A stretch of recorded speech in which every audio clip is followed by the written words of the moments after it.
Welcome to Frank and Honest, where we're sometimes frank and always honest. Our goal is to cultivate happiness through curious conversations.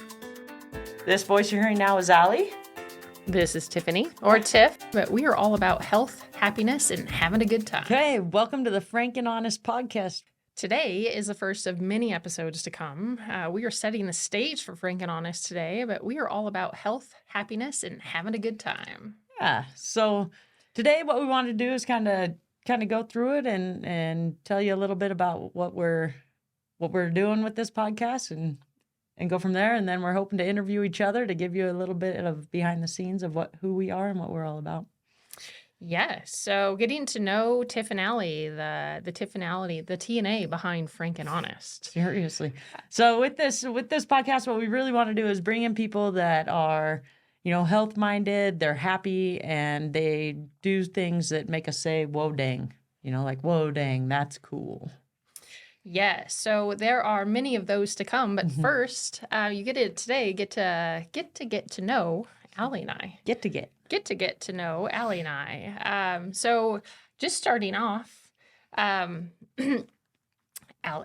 Oh yeah, Tiff wrote down a bunch of questions in a very organized manner.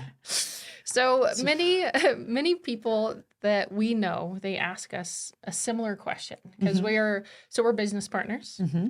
We're also life partners. We're hitched, right? Mm-hmm. So we're hitched in life, hitched in business. Yep. How do we do it?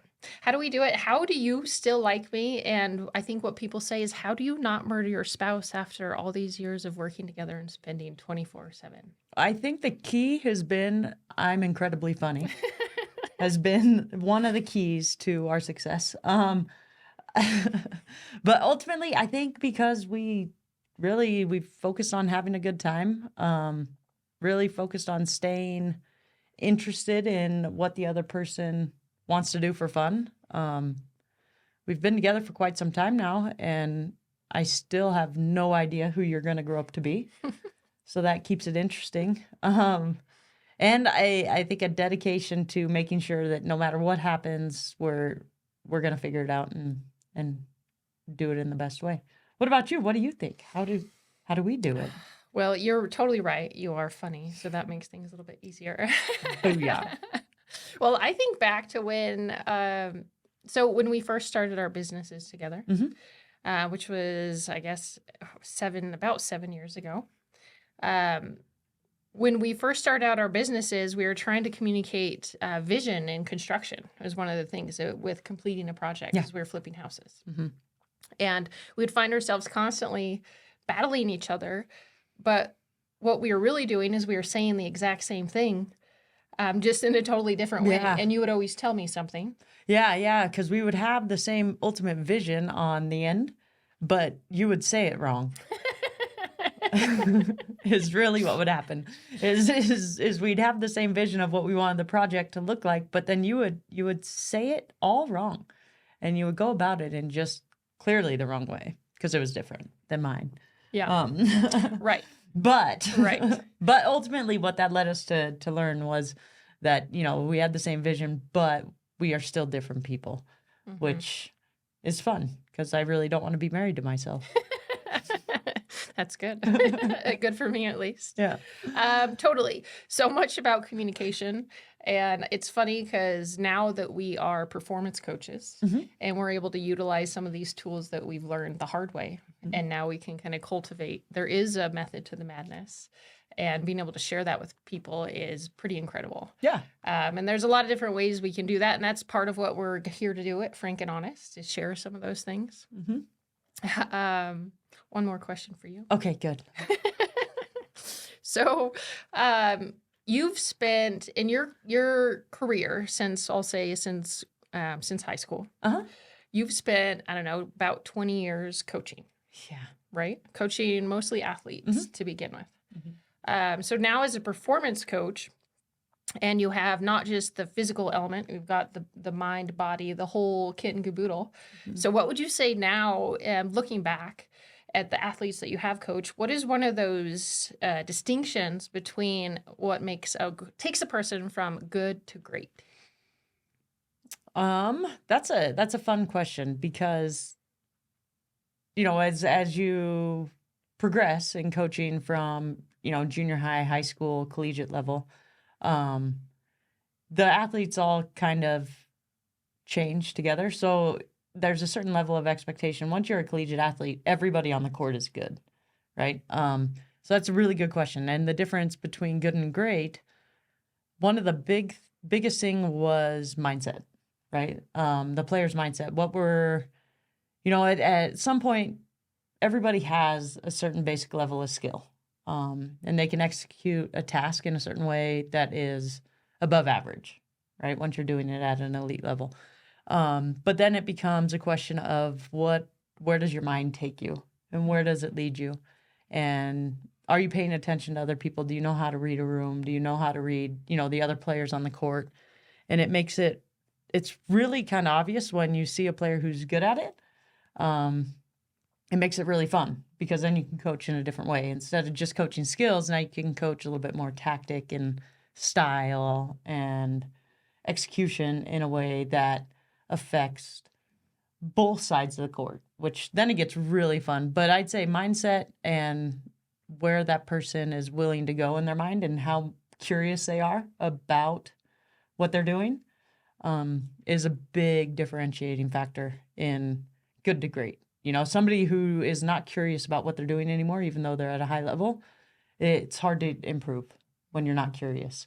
And curious to me is being interested in something without being attached to the results. So being able to be in a place where you're really good and then be vulnerable enough to explore something in the way that you could be totally wrong, but that's okay because you can always do something different is where true growth happens in, my experience. Yeah. Yeah. I like that. Because we've talked about even very recently about some of the athletes that you coach that are getting swooped up into the Hall of Fame. Yeah. And we've had this similar conversation with those distinguishing characteristics. Because some people a lot of it comes down to communication. Yeah. Communication, you said mindset, and that, which is really funny because when we're thinking about health and happiness and doing super awesome things, a lot of people overlook that mindset element because they're just so focused on the physical. I think especially when it comes to health and doing things, I think a lot of people get really tuned into that person's physical expression of the skill, where that's only one part of it, right? Nothing happens on the outside before it happens on the inside. Right. That's kind of the key, right? The body knows what the mind tells it, and the mind knows what you input into it.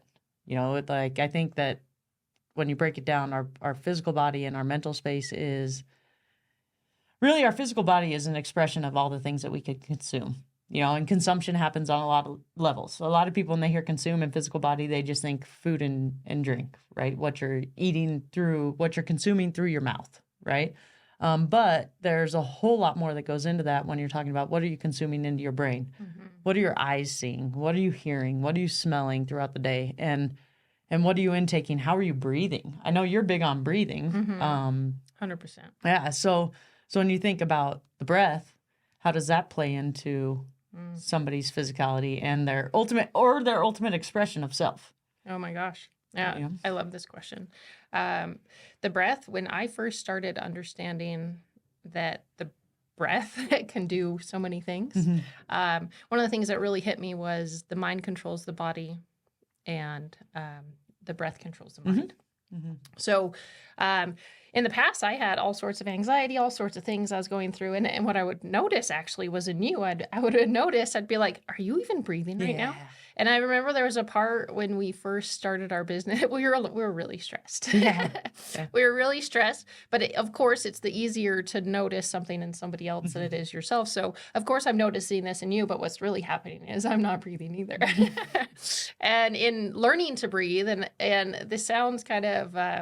it may sound kind of elementary to Well, it some. sounds elementary because everybody's like, what breathing? What's the big deal? We do it all the time and I don't even have to think about it. But I think that's part of the problem, That's the thing. And the breathing element, the full circle is, it's what are you doing in your mind when you're breathing? Yeah. And that meditation element. So getting into yoga and meditation has really just upscaled my health in general. But it all started with literally breathing. Yeah. So, which leads me to one of my questions that I wrote down for you because I'm so organized Yes. is why in the world do you like meditation and yoga so much? Oh, shoot. I mean, you like sitting still and breathing and Yep. with your eyes closed. Now, some people may see that as something that's like not the most juiced up thing to do, but you get juiced up about your time to meditate and do I yoga. do. Well, I'm a super nerd. Most Fact. people that know me know that I'm a super nerd. And yoga and meditation has basically turned me to be like, I want to be a yogi, right? Like, I want to be the equivalent of a ninja yogi. But it's funny because the amount of peace and how collected I feel after like even a 20-minute yoga session and 10 minutes of meditation. If I start the day by incorporating even a little bit of that stuff, I find that my mind is just on point.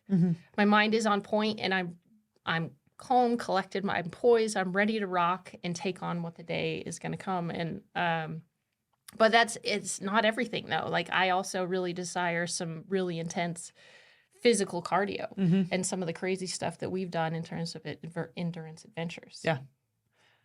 So that's okay. So then how do you think that your yoga experience and your breathing and your meditation and your sitting still, how do you think that affects some of the more physically intense things we do? Ooh, good question. I just made it up. That's a great one. On the fly. Look at us. So we do insert like crazy endurance activities, right? Like one of the last things that we did that was super intense was a 150-mile bicycle ride on a pedal bike. Unsupported. Through small town Idaho. Small town from Ingham to Malad and back. On a Sunday. If anybody knows about small town Idaho on a Sunday, there is one gas station open between Ingham, Idaho and... what's those? Preston? Or not Preston? Clifton. That's what I was looking for. Yeah. Yes. So the mindset, the yoga, yoga, there's a part about being in flow. And for those that have been in flow can relate to what I'm talking about. But when I find myself in flow mentally, I can transmute that mindset to the bike. So being on a bike for 12 hours or whatever, 150, what did we finish in? Like 10 hours or something? Yeah. Something around like that. Anyway, so being on all I know is we went faster than I thought we would, but we stopped a little bit more than I thought. Yeah. Or we went faster than I thought we could, but stopped more than I thought we would. Right. But so on the bike, it hurts, right? Like you're on a bike in this little baby saddle, your tires are the size of dimes, it's super early, like we're in headlamps, it's freezing. The first 2 hours were just miserable. And by mile 70, I'm like, this is the dumbest thing we've ever done. Yeah, but we were only halfway. And we were less than halfway. I wasn't going to quit, but what allowed me to kind of persevere is like once you get into your mind and you can get to a place where you're in flow, and it's just like what you talked about with coaching and mindset. Once you can get there, by the time we finished, I was like, man, if I can finish 150 miles, what else can I do? Agreed. That was a really fun moment, like ending and thinking, man, if it wasn't so dark and cold right now, I could really keep going. Was a really fun place to be. Yeah. Especially because the furthest we had ridden before that was 111. Yeah. 40. And it doesn't sound like a big difference, 111 to 150, but that is. It is. It's a few hours. Yeah. 2 hours. 2.5 hours, depending on how fast you're going. Yeah. It is. Which leads me to this. Oh, good. This is great. So in college, right? So where we met, I first noticed you because you beat my weightlifting record. That's right. You beat my bench press record. And at first I was like, that? Right? I didn't really like you. Yeah. Do you think that if you would not have beaten my bench press record, that we would still be together today? Wow, you've never asked that question. I know. Probably not, because you would have had no reason not to like me when I didn't know. I think that was very pivotal for you not to like me when I had no idea you didn't like me. It was probably very important for you to get over and make this all possible.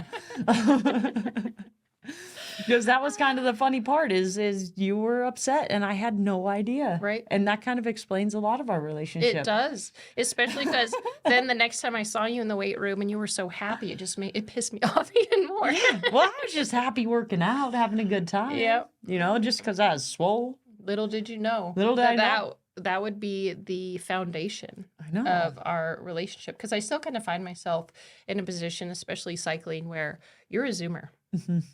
And I learned from you being on a bike and learning and all those fun things. But it's funny because it's also very humbling because you're a crazy person. And you ride so fast. And it's like, how long do you think you could be on a bike without, well, how long do you think you could be on a bike in a row, outside, outdoors, riding in general? Well, so far the answer is 11 hours. And I thought that, and the thing about doing something that you've never done before is you really get to explore your limits, right? And that was one of the things that about the 150-mile goal was finding limits. And the thing about it is, as soon as you go further than you've gone, it just makes you wonder how far you can really go. Right. And that never changes because it's kind of like, hey, but I just went further. Can I go further? I've never gone that far. And I didn't know I could.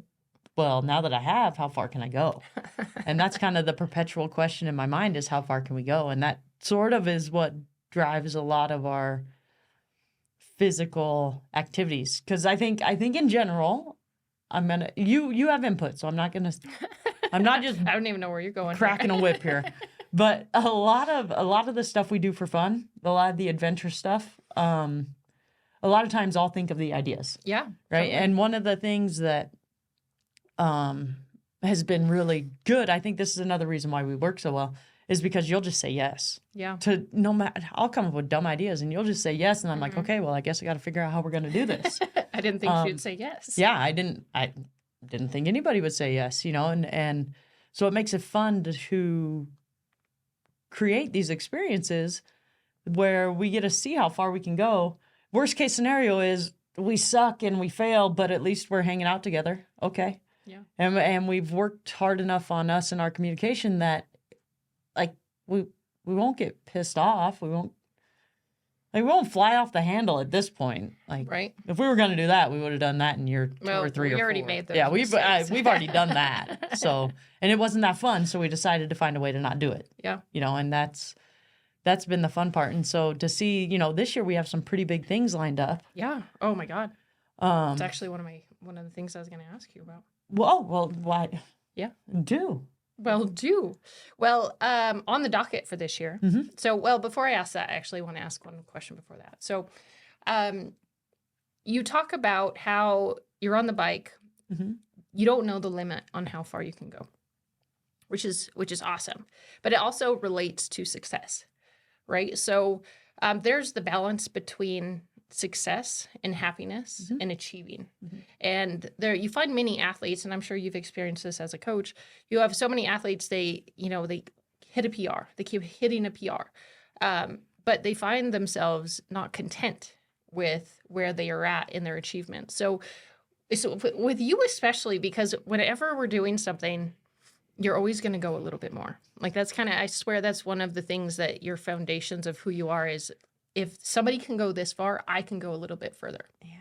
And it's one thing that I love about you. It also drives me crazy because I feel like I'm constant, I love it because I'm pushing myself constantly, but it's kind of it can get messy in the mind depending on what your focal point is. Mm-hmm. So in terms of success and happiness, how would you describe how those things relate together and how you're still able to stay positive and happy without getting kind of overcome by what the things that success and what that means to most people? Yeah. That's a good question. So one of the things the thing about success, and I really like this definition. I think we heard it in a Bob Proctor Bob book. Proctor, yeah. And it really, because success is a very loaded word. Right. You could ask 10 people what their definition of success is, and you will get 10 different answers. 100%. And it'll range from family life to fun life to money to whatever it is. And so for a long time, I got really held up on what is success. You know, and as an athlete, success is winning. Right. That's what you're told. Success is That's winning. what you're told. Yeah. Now and I agree with that. Success is winning. If there's a winner and a loser, and you're doing something, and there's a winner and a loser, I totally understand how the winner is more successful than the loser. Now, the other part of me that kind of has matured a little bit beyond that is the side that, well, if there's only one winner, not every loser is unsuccessful. It's not balanced, right? You know, when you're talking about keeping a balance in the world and all the things, and I think that in general, balance is important. So when you're talking about the balance of that and then what success means, this is where I really dive into and really latched on to the definition that Bob Proctor gave was success is the progressive realization of a worthy ideal. So the progressive realization of a worthy ideal. Progressive realization means you are progressively seeing how your efforts are leading you towards the end goal of whatever idea you're pursuing. So success looks different from somebody who's trying to get an A in a class or somebody who's trying to go win an Olympic gold medal. If you were judging them on the same level of what success is, you're going to miss the mark for one of the two of them. Right? Or both. It just depends what you're. So I really like the progressive realization of a worthy ideal. And once I learned that, then it became a thing of, okay, so we're going to go on this, because I'm notorious for, we're going to go on a hike, right? And we always get to a point where we know we should turn around, whether it's time or distance or I don't have any snacks or whatever it is. We're at a point where we have to turn around, and I'm like, but Tiff, can we go just see what's up there? Like, can we just go see around the corner? So I think getting to the point to where we're good, but also being willing to just see a little bit more, it really just keeps me curious. Right. And that is ultimately what drives me. Being curious is one of my fundamental things in life. I find it to make life very fun. It keeps it interesting. And being curious, being interested in something without being attached to the result leads to a pretty open-minded perspective. And I just think it's fun. It is fun. What happens, how cool would it be if you went further than you ever thought you could because all you did was go a little further? Right. Yeah. That's all you have to do to go a little further than you've ever gone. All you have to do is go a little further. Yeah. It doesn't have to be super complicated. You don't need to do that much more. Once you've gone 150 miles, so far 151 wouldn't be that hard. Right. Once you go 100, 101 isn't, you've already gone 100. What's one more? Right. You know? Yeah. So that's kind of. Because there's some positive psychology in there, right? Oh, yeah. Right. With happiness and success. Because what people are studying now is that if you focus on being happy, then success will come. Yeah. But if you're constantly focused on just the results or like hitting this PR, making this much money, we see this a lot in real estate and construction. We see this a lot in real estate and construction. There's so many people are overly focused on the dollar. Yeah. Though in real estate, be like, as soon as I get 10 properties, I'll be happy. Yep. I'll be set up for life. We have some bros that we've seen do some amazing things, right? That I'm like, they're still a little held back. And that's one thing that when I look back at, the past 7 years since we started our companies, we got hitched, all the things, and our focal points, I would say that's one of the things that has really allowed us to harmonize. Is our focal point is even in our hitched vows, right? Was remembering to play. Yeah.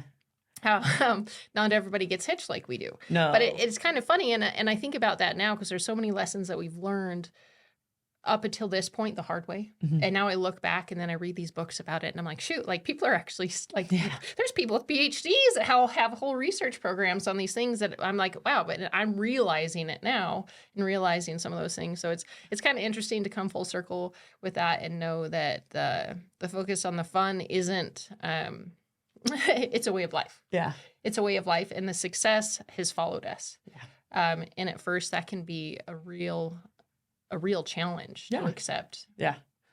Yeah, it can be. And I think that it's always, I don't know, it's always evolving, right? Like my definition of success today.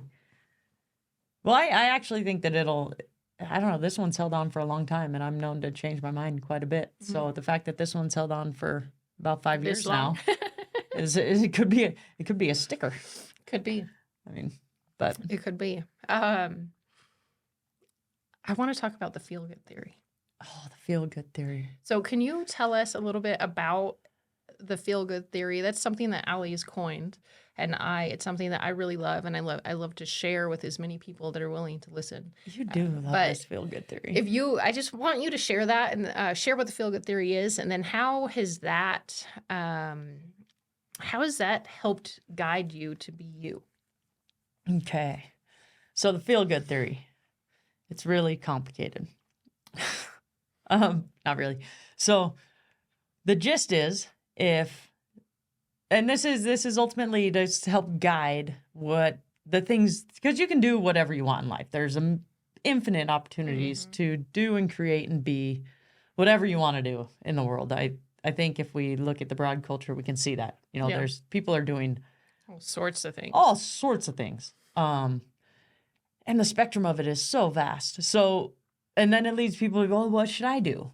And that was a really hard question for me to answer too, especially with how, what is it, sporadic? Sometimes your sporadic listening skills. Yeah, my sporadic listening skills and living capabilities. So the feel-good theory is that if something, and this is all based on something can either be good or bad, right? And so we're gonna oversimplify that way. It's one or the other. It's either good or it's bad.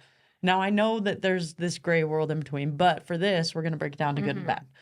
So if something is good during and good after, do more of it. If something is bad during and bad after, do less of it. If something is good during and bad after, or vice versa, then you have a choice to make. Right. And ultimately what that is if you feel good during and you feel good after and you do more of it, you're going to feel good. Right. And an example of good, bad is sometimes workouts, they feel bad. Right. Sometimes my booty really hurts. Yeah. Like I'm not going to act like it feels good all the time. It feels bad sometimes, but afterwards I feel good. Yeah. And I enjoy it. Yeah. So I keep doing it. Right. And then there's points where really if it's good and bad or bad and good or bad, you really need to dive into it a little bit. Unpack it a little bit. Because if it's bad, but it's a big goal of yours, you could just be in a hard spot. Yeah. there could be an obstacle that you need to push through. That you need to get through. So if it's bad, I say do less of it, but really it's maybe you need to do less of it the way you're doing. Right. It doesn't mean you got to quit altogether. It just means maybe do less of it the way you're doing it. And reevaluate the way you're approaching it to get your desired outcome. Right. Tweak it. Yeah. Tweak it a little bit. Try something different. One little thing can change everything, right? Like the example of one little thing can change everything. So about a month ago, this could be TMI, but we're going to go here. So I got this really wicked saddle sore. And it was bad. But I didn't stop riding my bike because I like riding my bike that much. Because you made some crazy goals. Yeah, I made some crazy goals, and then they just kept evolving, and they just kept getting bigger and bigger because I was in a position to accomplish more and more. And so I would do this, and I had this crazy saddle sore, and ultimately all I needed to do was lower my seat. So it was terrible during, right? And was it good after? I don't know. It really hurt. But I wanted to I had a goal. And so I tweaked something a little bit and tweaked something a little bit and tweaked something a little bit. Now, I could have just been playing in my mind. But ultimately now, I don't have that anymore. Right. I feel good on the bike again. Things don't hurt. And it's good. So, right, that was a bad during and kind of bad after. Yeah. It really wasn't that comfortable. I know cyclists out there know what I'm talking about. But you make a little shift and things can change. Yeah. And then it ultimately becomes a good again, right? So that's the feel-good theory. Yeah, this can be applied in all sorts of realms. I especially like this theory when you're going through change, which is for most people all the time. We just fail to recognize it. But especially when you're going through intentional change and you're making changes, because you're on a different path. Like us, we went from being full-time employees to all of a sudden entrepreneurs, right? So when you're trying to make decisions, and I think it's really helpful for decision making and choosing a path that aligns, because if you're choosing a path or making decisions based out of fear, which a lot of people do, you can end up in a place, years down the road without even realizing how you got there. And this is a great way to stay just stay aware of your decisions and being conscious of the things that you want to do and just being intentional about it. Yeah. Yeah. I like that. Yeah, it's well, you coined it. No wonder I like it so much. That's too funny. Okay, my turn. Oh, your turn. I'm ready. I know you came prepared with all your questions, but it's my turn. So, what have been some of the most impactful / pivotal moments of your life, but ultimately your health mindset life? Ooh, health mindset life. That's a great one. I remember distinctly when we started making some changes with nutrition. So, I mean, there's been a lot of different moments, but in general, like we were both college athletes. We've both been kind of crazy endurance people since graduating college. And things have definitely changed. But the one thing I noticed that there was a huge pivotal moment with how I felt and the results that I was getting was with nutrition and just the choices of the things that I would put in my body. Yeah. Starting with booze, cutting some, just making better choices. Yeah.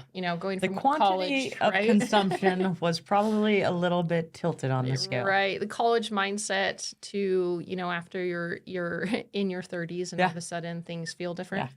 I mean, and to be fair, some of our fundamental experiences of us, they involved hanging out and partying and so but then we had to keep living and be a human. Yeah. And but I noticed that some of the decisions that I would make when I wasn't fueling my body appropriately would lead to I just didn't feel good. I had anxiety, I had all these things, but changing nutrition, and I don't think there's a perfect nutrition plan for any one individual, but the point is noticing how I felt when I was consuming different things. So, and then the more I pay attention to that now, and it's of course an experiment. The experiment is an N1 experiment. Yeah.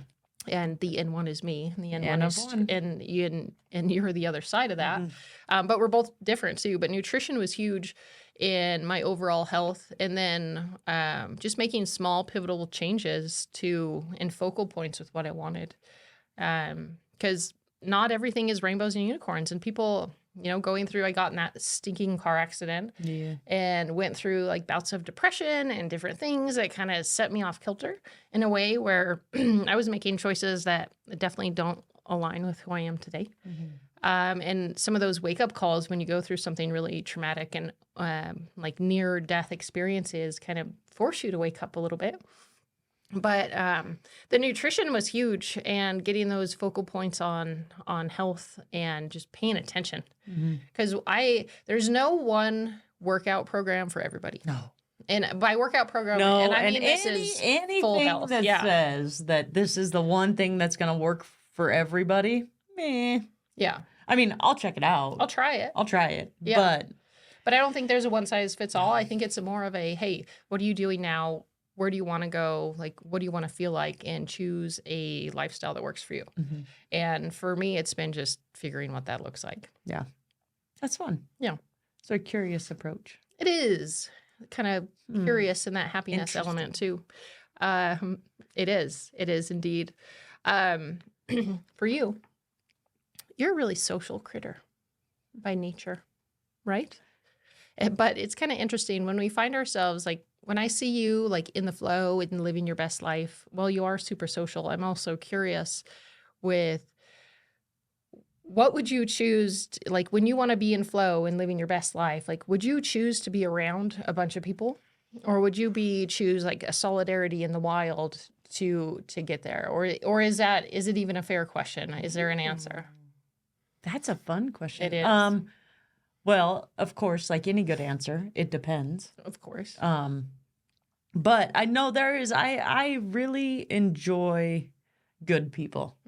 So if the people that I'm around are good people and they fuel me, then I could be around people for a good part of the day, right? But I'm also not in a hurry to just hang out with people, Right. right? If it's not, and I really like people. People are fascinating to me. We're weird. Humans are weird. Yeah, and it's wild the different. I mean, we've met a lot of people throughout our lives, and then especially in these last 7 years, we've met a lot of different people with varied backgrounds, and it's really, really fun. Now, if you're asking me in my perfect life, what am I going to do? Be alone or be with people? It'd be with good people. If I can't be with good people, then I'm fine exploring my own mind and the world around me. Yeah.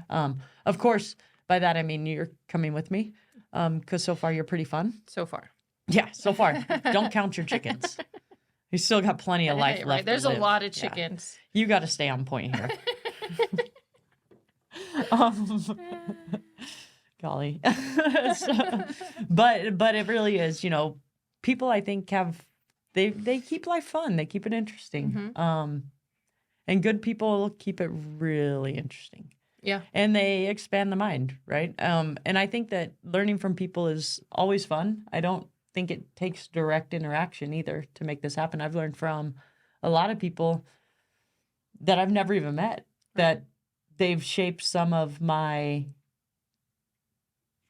core thoughts on what I think is important in life that I'm exploring currently, right? Yep. And that's always the caveat with me, is that I'm exploring currently, because to be honest, I could change my mind in a blink of an eye of what is really important if something, speaks to me that way. Yeah. See, that's my hibbity-dibbity side. If it speaks to me, Yeah. it speaks to my soul. To tune in. Yeah. To the hibbity-dibbity. I'm trying. Yeah. Yeah. It's part of it. I mean, It's part of the full circle, right? if you like breathing and yoga and meditation so Just much, saying. I'll give it a go to see what it's all about. Mm-hmm. And it can be pretty fun. Yeah. Sometimes. I actually really look forward to chatting with some of the people that we will about some of that hibbity-dibbity stuff, because what we're going to focus on with Frank and Honest is the mind, body, energy elements and how that too applies to different industries, and talking with people that have real life experiences and how that really goes to impact what they're doing and who they are. Yeah. So I think this is a good point to segue. So what we wanted to do with today was kind of do a quick interview-ish thing of each other, so you could get to know us in 20 minutes, 30 minutes. Yeah. Of who we're kind of sort of about, what we're about. Yeah. And I think we did that. I think we did a pretty good job there. Now in looking forward with Frank and Honest. Yes, so indeed. Frank and Honest, how we came up with this name is pretty funny. So sometimes we're frank. Sometimes. Other times we'll mince words, as they say, right? Sometimes we're really precise and just frank about what we're going to say. And some conversations need to be frank, right? But always honest, right? Always from a place of goodness and honesty. And as far as I know, this is it to be true, right? With the caveat of we can always be wrong. There's honest. That's always the case. Honest doesn't mean right. It just means this is how I feel in this moment, right? So frank and honest. And what we really want to do is have some really good quality conversations with people who've done some cool stuff in a way that hopefully it sparks some curious thoughts from others, right? So we want to cultivate happiness through curious conversations. And I think it'll be really fun. We have a couple people lined up that have done some really neat things in life, and they currently do very different things from us too. Oh, yeah. Some of the people I'm thinking of, they are in a realm that we are just not the experts in. So it'll be really fun to be able to talk to them and share some of their insights and their knowledge with other people. And it'll be just, ultimately, I think we're just going to have a good time.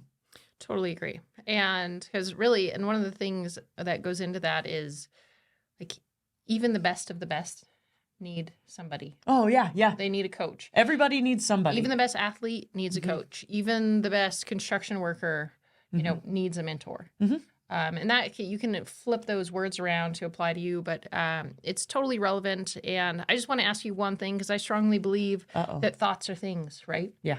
So I like that hibbity dibbity side, and that's one of the impactful things that have changed my life. So as we go into this realm of podcasting, because we know a lot of people, but there's also some people that are kind of out of reach.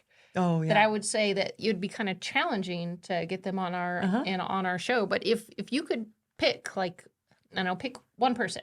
Okay. Who, if you were to pick one person reaching out there that's a stretch to get, who would that be?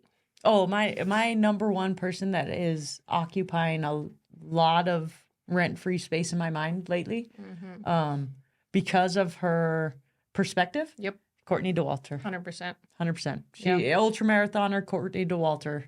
Agreed. Her mindset is something else, and the way she expresses it is different than most elite level athletes, and I am just wickedly curious about how she freaking to dive into that. Yeah. Just to get to know her a little bit. Yeah. Yeah. Plus, who can run that far? Seriously. She makes me want to turn into a runner. I know. And that is something coming from you as a cyclist. Yes. Somebody who told my father, if I ever enjoy running, punch me in the face. That was 16-year-old Ali. If you get punched in the face, it could be from Courtney DeWalter. Yeah, seriously. She would never. I know, right? But yeah, I think that's a wrap. And I appreciate everybody for tuning in to Frank and Honest and hearing what we have to say, where we are cultivating happiness with curious conversations. Yeah. And we're sometimes frank, but always honest. That's it. Checking out Tiff and Ali. Thank you to our sponsor, Radon Professionals. Radon Professionals specializes in radon testing and mitigation. Serving all of Idaho and Wyoming, Radon Professionals can help you breathe the healthiest air on the block. For more info, check out our website at radon-professionals.com.